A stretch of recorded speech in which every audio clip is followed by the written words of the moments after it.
Mis padres le regalaron a mi hijo de 8 años un par de calcetines, para su cumpleaños, y dijeron, el peor regalo, para el peor nieto. Mi hijo lloró. Todos se rieron. 20 minutos después, les di un regalo que nunca olvidarán. Arruinaron su cumpleaños.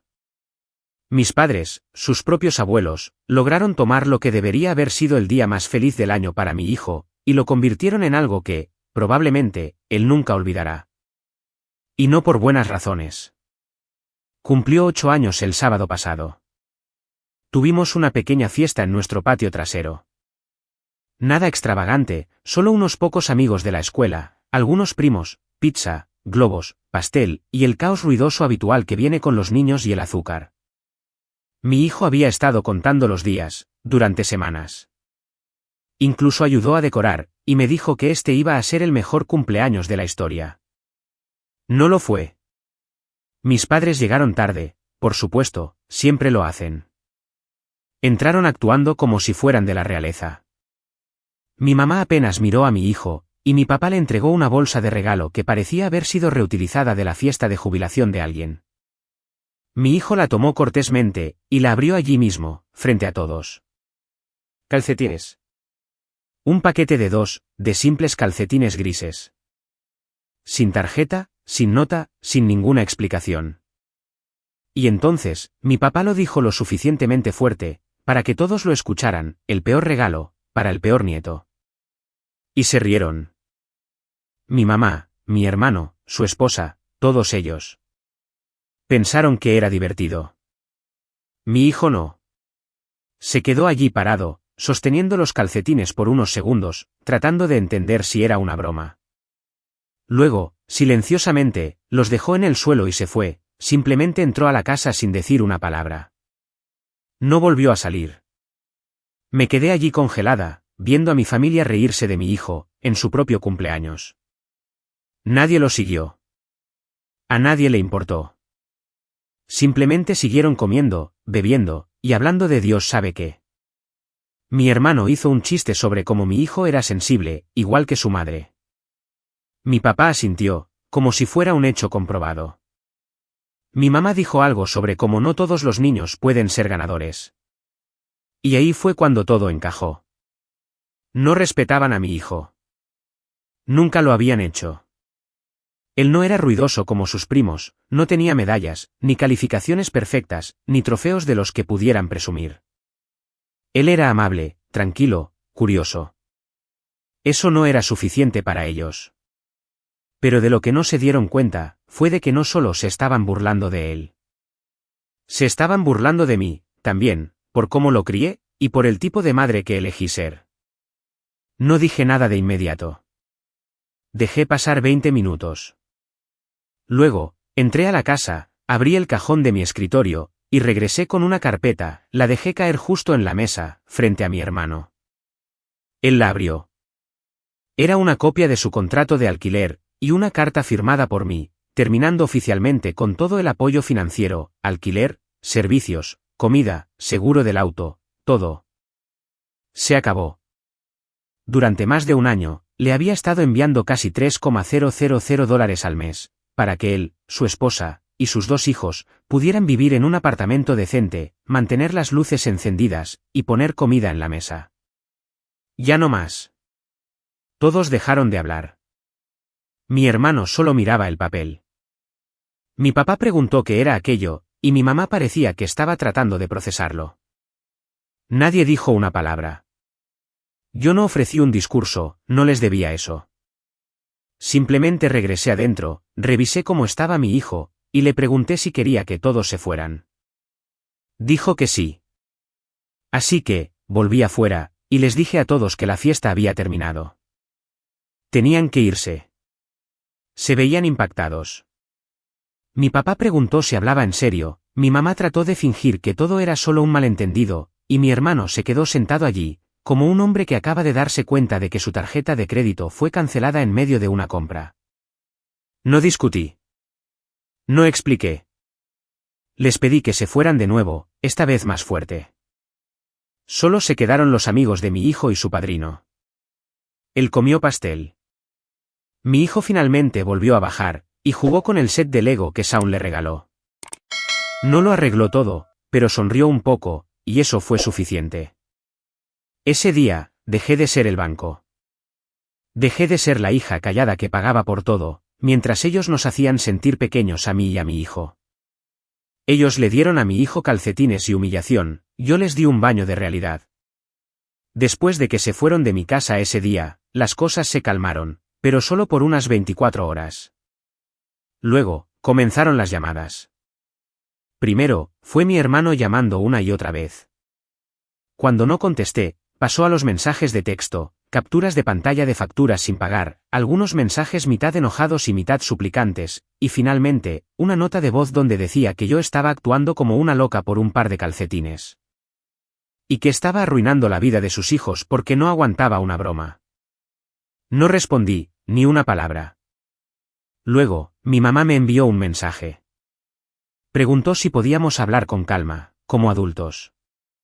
Dijo que yo había exagerado, y que mi hijo ni siquiera estaba llorando tanto, como si eso lo hiciera aceptable.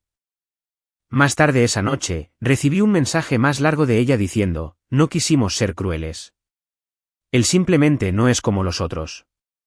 Necesita endurecerse. Lo proteges demasiado. No era personal, decía ella. ¿No era personal? Llamó a mi hijo el peor nieto y se rió de ello frente a una sala llena de gente. En su cumpleaños, le dio calcetines, y luego lo vio irse con cero preocupación. Y ahora me decía que no era personal. No les importaba a él. No era el nieto estrella que gana concursos de ortografía, o juega deportes, o recibe toda la atención en Acción de Gracias. Él no era su favorito, nunca lo había sido. Él era tranquilo, sensible, detallista, el tipo de niño que recuerda tu cumpleaños, y te hace una tarjeta a mano con pegamento de brillo y corazones chuecos. Pero eso no era suficiente para ellos. Nunca lo sería. Lo que realmente los tomó desprevenidos, sin embargo, fue cuando asimilaron que yo no estaba bromeando. Mi hermano intentó transferir dinero al propietario la semana siguiente, no pudo cubrir ni un tercio del alquiler. Me llamó en pánico, dejó otro mensaje de voz diciendo, no puedes hacer esto. Tengo 2 hijos. Luego me culpó por no haberle avisado con tiempo, como si 14 meses pagando su alquiler no fueran aviso suficiente. A los pocos días, recibí una llamada del propietario. Quería confirmar que yo me retiraba oficialmente como aval del contrato. Le dije que sí. Me preguntó si estaba segura, y le dije que sí. Suspiró, y me dijo que comenzaría el proceso de desalojo al final del mes. Colgué, y fui a ver a mi hijo, que estaba sentado en el suelo de su habitación construyendo una nave espacial con legos. Me miró y sonrió, era una sonrisa pequeña, pero real. 2 días después de eso, mis padres se presentaron en mi puerta. Sin invitación. La abrí y los encontré allí parados, viéndose rígidos e incómodos, como si no estuvieran seguros de quién debía hablar primero. Mi mamá tomó la iniciativa. Dijo que estaban preocupados por la desintegración de la familia, que yo estaba dejando que un malentendido infantil se convirtiera en algo que lastimaría a todos. Mi papá no dijo nada. Solo se quedó detrás de ella mirando un punto cerca de sus zapatos. Le hice una pregunta, ¿recuerdas que le regalaste? Ella parpadeó, tratando de hacerse la tonta. Calcetines, dije yo. Le diste a mi hijo calcetines para su cumpleaños, lo llamaste el peor nieto, y luego te reíste cuando salió de la habitación. Dijo que yo estaba siendo emocional. Le dije que tenían que irse.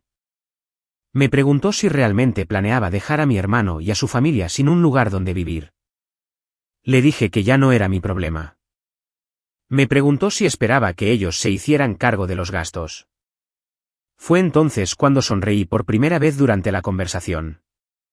No respondí. Se fueron poco después. Sin abrazos, sin falsas disculpas, solo silencio. Para el final de la semana, el aviso de desalojo de mi hermano era oficial. 30 días, sin extensiones. Su esposa me envió un mensaje desde un número que no reconocí, diciendo que no tenían a dónde ir. Seguí sin responder. Podían ir con la gente que pensaba que era divertido humillar a un niño. Podían mudarse con los mejores abuelos del mundo, los mismos que aplaudieron cuando mi hijo abrió un paquete de calcetines, y trataron de fingir que la crueldad era comedia. La tormenta se acercaba, y ellos apenas empezaban a sentir el viento. Se mudaron a la casa de mis padres 3 días antes de la fecha del desalojo. No recibí una llamada, ni una advertencia, ni siquiera un mensaje presuntuoso de "ya lo resolvimos". Me enteré a través de la historia de Instagram de una prima. Mi hermano aparecía al fondo cargando una bolsa de basura con ropa, y uno de los niños arrastraba un cargador de tableta por la entrada. Esa fue su gran entrada. El texto decía: "La familia se mantiene unida", con un corazón rojo. Sí, se mantuvieron unidos como chicle en la suela de un zapato. No dije ni una palabra. Dejé que tuvieran su pequeño desfile de reencuentro. Sabía exactamente cómo iba a terminar esto. Mis padres pensaban que estaban siendo héroes, mártires. Le dijeron a todos que estaban asumiendo la responsabilidad para ayudar en un momento de necesidad. Mi mamá incluso publicó una foto de la sala reorganizada con un colchón inflable y una mesa plegable, como si estuvieran orgullosos de lo que habían hecho. Escribió: "Hacemos lo que debemos, la familia es lo primero". Nadie me mencionó a mí, la persona que realmente había estado cargando con esta familia durante más de un año. Al principio, actuaron como si todo estuviera bajo control. Mi papá le dijo a uno de mis tíos que era solo temporal, que mi hermano estaba buscando trabajo y que se irían en un mes, y que era una alegría tener a los niños cerca. Todos sonrieron y asintieron, les siguieron el juego. Pero a las 2 semanas, las grietas ya se estaban notando. Mi hermano no estaba buscando trabajo, estaba jugando videojuegos. Cada vez que alguien intentaba sacar el tema del dinero o la responsabilidad, él hacía un chiste o cambiaba de tema. Su esposa pasaba los días viendo TikToks y revisando Facebook, mientras los niños destrozaban la casa. Mis padres no tenían idea de en qué se habían metido. Los nietos que afirmaban que eran una alegría, ahora estaban untando mantequilla de maní en las paredes, peleando por el tiempo en la tableta, y despertándose a las 6 de la mañana todos los días como pequeños despertadores humanos. Mi papá empezó a perder los estribos, mi mamá empezó a limpiar por estrés, y aún así, de alguna manera, nunca era culpa de ellos. Era mía. Siempre mía. Empecé a recibir mensajes sutiles. Mi mamá me escribió preguntando si podía recomendarle un buen servicio de entrega de comestibles, y mencionó lo caras que estaban las cosas con 4 bocas extra que alimentar. Mi hermano me envió un mensaje casual: "Oye, ¿sabes algo sobre cómo solicitar beneficios del gobierno?". Solo curiosidad. Luego vinieron los mensajes que no eran nada sutiles. Mi papá me llamó una noche y dijo algo como: "Sabes, esto no es sostenible a largo plazo. Tal vez podrías ayudar un poquito, por el bien de los niños". Le dije que ya lo había hecho. Durante 14 meses, por casi $3,000 al mes, había ayudado. Había financiado todo su hogar mientras todos ellos se burlaban de mí. Mientras veía cómo ignoraban a mi hijo, se reían de él, y luego lo humillaban públicamente en su cumpleaños. Se quedó callado, luego murmuró algo sobre cómo las cosas eran diferentes ahora. Estuve de acuerdo. Las cosas eran muy diferentes, porque ahora ya no era mi problema. Para la 4ª semana, mi mamá tuvo un colapso. No conmigo, por supuesto. Llamó a su hermana y lloró sobre lo ingratos que eran mi hermano y su esposa, como los niños estaban salvajes, como no había tenido un momento para sí misma, y como la casa era un caos. Esa misma noche, recibí un mensaje de la esposa de mi hermano preguntando si ella y los niños podían venir solo de visita, porque se sentían un poco abrumados. Nunca respondí. Habían tomado su decisión. Se mudaron con la gente que se rió de mi hijo, que disfruten los unos de los otros. Una tarde, mientras estábamos en el supermercado, mi hijo preguntó si podíamos comprar bocadillos extra por si venían sus primos. Me agaché y le pregunté suavemente si quería verlos. Sacudió la cabeza y dijo: "En realidad no. Nunca quieren jugar conmigo, solo se llevan mis cosas". No dije mucho después de eso. Solo agarré los bocadillos que quería y añadí algunos más. Ya había pasado por suficiente. Esa noche, mientras cenábamos, levantó la vista de su plato y preguntó: "¿Crees que nos extrañan?". Le dije que tal vez, pero no de la manera que importaba. Porque lo que mi familia extrañaba no era a nosotros. Extrañaban lo que les dábamos: dinero, apoyo, silencio. Y ahora que todo eso se había ido, estaban atrapados los unos con los otros. Exactamente como querían. Todo se desmoronó más rápido de lo que esperaba. Pensé que tal vez tomaría unos meses, pero solo tomó 6 semanas. Y la mejor parte, no tuve que mover ni un dedo. No había sabido nada de ellos en días, lo cual era inusual considerando el nivel de drama con el que suelen operar. Luego, de la nada, mi papá me envió un mensaje de texto. Solo 2 palabras: llámame. No lo hice. Al día siguiente, mi mamá dejó un mensaje de voz. Dijo que había habido un problema familiar serio, y que era hora de que tuviéramos una conversación de adultos sobre cómo reestructurar nuestro acuerdo. Simplemente me quedé mirando mi teléfono y reproduje el mensaje de nuevo, porque no podía creer que todavía lo llamara así, un acuerdo. Como si yo fuera un banco que pudieran reabrir después de haberlo incendiado. No respondí, pero alguien más me puso al día. Una de mis primas, Erika, vive a pocas cuadras de mis padres y lo escucha todo. Me llamó más tarde esa semana y me dijo: no vas a creer esto, pero la policía estuvo en casa de tus padres. Me senté. ¿Por qué? Aparentemente, mi hermano y su esposa tuvieron una pelea a gritos a medianoche. Algo sobre las facturas, que les cortaron el internet, y el hecho de que mi hermano todavía ni siquiera había solicitado un trabajo. Él la culpaba a ella lo culpaba a él. Uno de los niños se despertó, empezó a llorar, y mi papá trató de intervenir.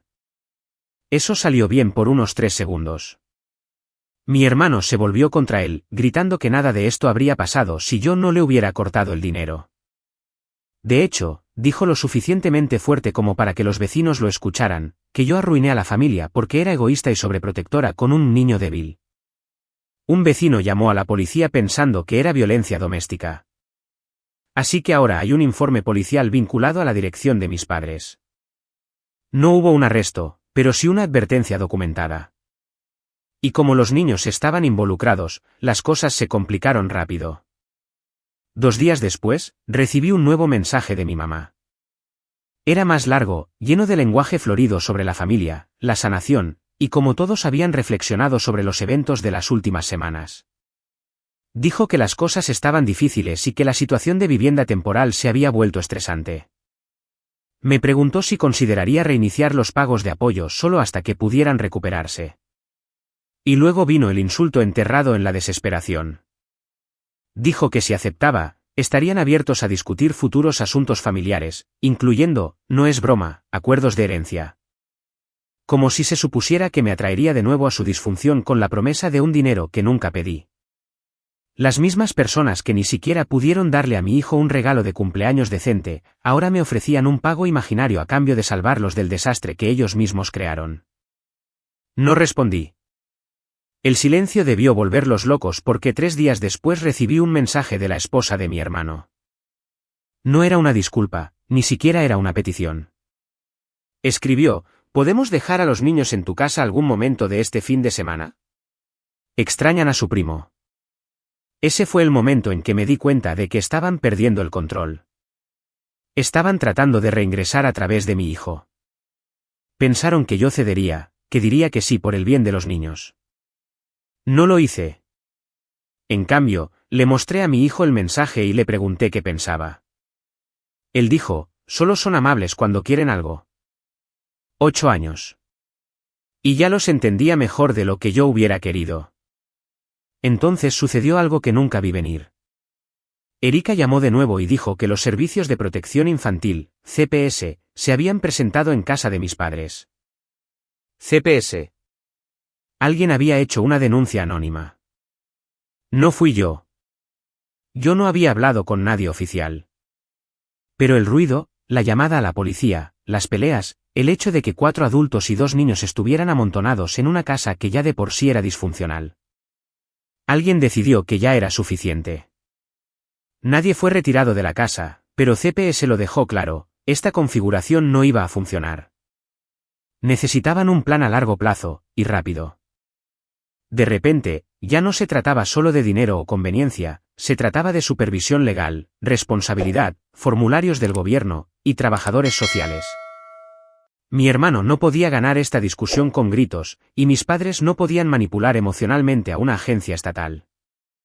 Mi mamá trató de vendérselo a la familia como si fuera solo una inspección estándar, pero yo sabía la verdad. Ahora estaban bajo el microscopio, y por primera vez en sus vidas, ellos eran los que respondían preguntas. No yo, ni mi hijo. Todo comenzó con el pan de plátano. A las 10:30 de la mañana, todavía estoy en bata limpiando el cereal de la encimera, y llaman a la puerta. Miro por la mirilla. Es mi mamá sosteniendo un recipiente de plástico como si fuera una visita casual de vecina, como si no se hubiera burlado de mi hijo frente a una multitud y lo hubiera visto salir de su propia fiesta de cumpleaños llorando. Abrí la puerta solo un poco. Ella sonrió como si nada hubiera pasado. Extendió el recipiente y dijo que era pan de plátano. Tu favorito, añadió, como si esperara que me derritiera en gratitud porque recordó algo que me gustaba hace 20 años. No lo acepté. Ella empezó con la charla trivial, el clima, las festividades, lo rápido que crecen los niños. Yo solo me quedé allí parada. Finalmente, cuando quedó claro que no iba a fingir por su comodidad, fue al grano. Necesitaban ayuda. Dijo que estaban en una situación difícil, que las cosas en casa eran agitadas, que los niños no se estaban adaptando bien, que mi hermano seguía buscando trabajo, aunque ambas sabíamos que no había enviado ni una sola solicitud. Dijo que CPS les estaba pisando los talones, haciendo preguntas, programando seguimientos, y que les dijeron que debían mostrar progreso o arriesgarse a una escalada del caso. Y luego dijo la frase que casi me hace reír a carcajadas: nos gustaría revisar la posibilidad de que ayudes de nuevo. Ayudar. Así es como lo llamaban ahora. Los miles de dólares que pagué, los comestibles que envié, el alquiler, las facturas, las cosas que sacrifiqué para mí y para mi hijo para que ellos pudieran sobrevivir mientras seguían juzgándonos desde la comodidad de su viaje gratis. Continuó diciendo que ella y mi papá habían hablado de ello, y que estaban dispuestos a darme el control parcial sobre algunos activos futuros, la casa, posiblemente una parte de las inversiones, la herencia familiar. Le dije que no me interesaba comprar su respeto. Ella dijo que no se trataba de eso, que se trataba de mantener a la familia unida. Le pregunté qué parte quería que mantuviera unida, la parte donde insultaron a mi hijo, o la parte donde se rieron cuando él se fue. Dijo que no venía a pelear. Dije que yo tampoco. Luego le dije que tenía dos opciones: resolverlo ellos mismos, o seguir esperando un milagro que nunca va a llegar. Se quedó allí parada un rato. Pude verlo, las grietas en su rostro, la forma en que se sostenía, como alguien que no había dormido bien en semanas. Y tal vez, por un momento, creí que finalmente entendía lo que había hecho. Pero luego hizo lo que siempre hace. Presionó el botón de la culpa. Me preguntó si realmente quería castigar a los niños. Dijo que eran inocentes, que no era su culpa. Le dije que esa era exactamente la razón por la que no estaba ayudando. Porque si lo hiciera, si pagara el alquiler de nuevo o comprara comestibles o interviniera, entonces nada cambiaría. Mi hermano seguiría sin hacer nada, mis padres seguirían solapándolo, y esos niños crecerían pensando que el caos es normal y que las consecuencias no existen. Y luego cerré la puerta. No volvió a tocar, pero sabía que ese no era el final.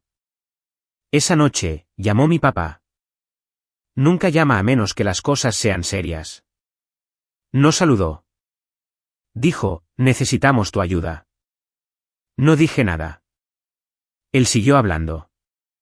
Dijo que se estaban ahogando. Que no se habían dado cuenta de cuánto había estado haciendo yo hasta que paré. Que mi hermano no tenía un plan, ni trabajo, ni idea de cómo ser padre. Que su esposa se había rendido por completo. Que los niños estaban fuera de control, y que su hogar se sentía como una zona de guerra. Y luego, en voz baja, admitió algo que nunca pensé que escucharía de él. Dijo: estábamos equivocados. No lo dijo por el dinero, ni por aprovecharse de mí. Se refería a todo, a cómo trataron a mi hijo, a lo que dijeron, a cómo descartaron sus sentimientos, su amabilidad, su pequeño y tranquilo corazón. Dijo que pensaban que lo estaban ayudando al presionarlo para que se endureciera. Le dije que no estaban ayudando, estaban lastimando. Dijo que lo sabía. Luego preguntó suavemente si estaría dispuesta a empezar a apoyarlos de nuevo solo hasta que se recuperaran. No me enojé. No discutí. Simplemente dije, creo que deberías preguntarle a tu nieto favorito. Y colgué. Al día siguiente, apareció una tarjeta en nuestro buzón. Sin dirección de remitente, solo el nombre de mi hijo en el frente, con la letra de mi madre. Adentro había una nota. Sin dinero, sin calcomanías, sin tarjeta de regalo, solo esto, lamentamos haber herido tus sentimientos. Te extrañamos. Esperamos que algún día nos perdones. Él la leyó una vez, se encogió de hombros, y la deslizó dentro de uno de sus libros. Ni siquiera me preguntó qué significaba. No quería hablar de ello. Simplemente siguió con su día como alguien que finalmente ha soltado algo pesado. Ese fin de semana, lo llevé al parque, le compré una cometa nueva. Corrió con ella durante horas. Lo vi reír, caerse, y levantarse de nuevo como cualquier niño normal de 8 años debería hacerlo, libre, ligero, sin preocupaciones. Mis padres, mientras tanto, estaban atrapados en su casa con un hombre niño, 2 nietos salvajes, una trabajadora social aterrorizada en marcación rápida, y una herencia futura que a nadie le importaba. Habían tomado su decisión, ahora estaban viviendo en ella. Han pasado 3 meses desde que cerré esa puerta, desde que me alejé para siempre. 3 meses tranquilos, constantes, pacíficos. Es extraño lo calmada que puede sentirse la vida cuando nadie se está aprovechando de ti. Cuando tu teléfono no está vibrando con chantajes emocionales o emergencias financieras disfrazadas de favores rápidos. Cuando tu propio hogar finalmente se siente tuyo otra vez. No fue instantáneo, pero día a día, las cosas se volvieron más fáciles. Lo primero que noté fue cuánto dinero tenía realmente. Suena ridículo, pero había estado tan sumergida en el modo de supervivencia, siempre cubriendo el desastre de alguien más, que nunca me detuve a mirar. El primer mes, no envié esos $2,900 para el alquiler de mi hermano. Le compré a mi hijo una bicicleta nueva, nada elegante, solo una con llamas en los lados y esos neumáticos gruesos que él siempre se detenía a mirar en la tienda. La usó todos los días durante 2 semanas seguidas. Luego empezamos a ahorrar para pequeñas cosas. Abrí una cuenta separada, la llamé el fondo de la diversión. Cada vez que normalmente nos saltaríamos algo debido al dinero, lo ponía allí. Se acumuló más rápido de lo que esperaba. Al final del segundo mes, miré a mi hijo durante la cena y dije, ¿quieres ir a Disneylandia? Soltó el tenedor. Fuimos el fin de semana siguiente. Solo nosotros 2. Reservé un hotel barato cerca, empaqué bocadillos, y armé una hoja de cálculo para mantenerlo asequible, pero fuimos, y nos quedamos hasta que el parque cerró. Pudo abrazar a Spider-Man, comió 3 churros, y se quedó dormido en mi hombro durante los fuegos artificiales. Fue la primera vez en años que lloré de felicidad. Mientras tanto, mis padres se hundían. La noticia corrió. Sacaron a mi hermano de aquel apartamento desastroso, juraron que podían manejarlo, y ahora estaban atrapados. No escuché cada detalle, pero escuché lo suficiente. Intentaron solicitar asistencia de emergencia, pero como mi hermano estaba desempleado y se negaba a colaborar con CPS, todo se estancó. Aparentemente, la casa era un desastre. Las peleas a gritos eran algo regular. Mi papá empezó a dormir en el sótano. Mi mamá contrajo herpes zóster por el estrés. Uno de los vecinos puso una queja por ruido, y aún así, seguían fingiendo que lo tenían bajo control. Recibí una llamada de mi tía no hace mucho. Me preguntó si estaba segura de que no quería reconsiderar las cosas ahora que todos habían aprendido la lección. Le dije que mi hijo también aprendió su lección, que no todos los que comparten tu sangre merecen un lugar en tu mesa. No volvió a llamar. Y entonces, la semana pasada, sucedió la parte que no esperaba. Mi hijo recibió otra tarjeta de cumpleaños. No era su cumpleaños. No era el de nadie. Sin dirección de remitente otra vez. Solo una tarjeta en un sobre con su nombre. Adentro no había mensaje, solo un billete de $5 y el dibujo de un corazón, como algo casi desesperado. Me lo mostró y me preguntó si podía comprar una barra de chocolate con eso. Le dije que podía comprar 5. Y eso fue todo. Sin reencuentro emocional, sin discurso de perdón, solo el entendimiento silencioso de que habíamos seguido adelante, de que habíamos construido algo mejor, de que nuestra vida, solo nosotros dos, era suficiente. Ahora, cuando vamos a la tienda, ya no miro por encima del hombro. Cuando recibo una llamada de un número desconocido, no entro en pánico. He bloqueado a todos los que necesitaban ser bloqueados. He dicho no las suficientes veces como para que finalmente dejaran de preguntar. Hemos ido a la playa 2 veces desde Disneylandia. Hicimos un viaje por carretera por la costa. Comimos demasiado helado. Me ha pedido aprender piano, compré un teclado en Facebook Marketplace y lo inscribí en lecciones. Gasto dinero en él ahora, y en mí, no en personas que tratan la amabilidad como una debilidad.